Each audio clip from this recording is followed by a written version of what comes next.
I got a classroom full of chipmunks today. Oh, okay. Thank you. Well, Unit 2, Lesson 1, Linear Initial Value Problems. We've already looked at some of these, and one of the most important ones is certainly x prime of t is equal to k, some constant times x of t. In other words, the rate of change of x is proportional to the size of x. That's what it boils down to, with, of course, an initial condition at time t0, x equals x of 0.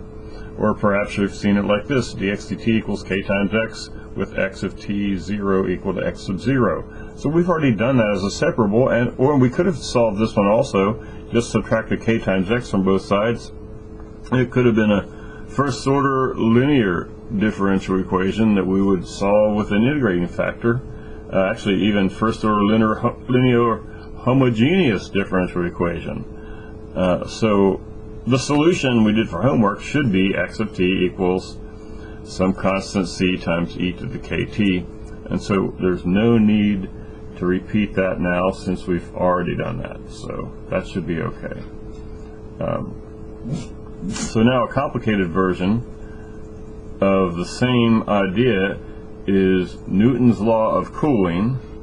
We better put on our thinking caps and think hard. And yes, we better.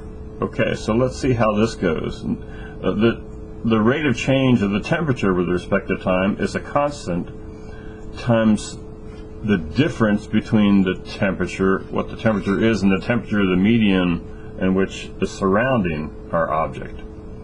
Okay, now this is called Newton's law of cooling, but it's also Newton's law of warming, I should say, but the same thing works the other way. Suppose you put a cold object in a warm room, then it will warm up, and the same differential equation will govern the way its temperature changes.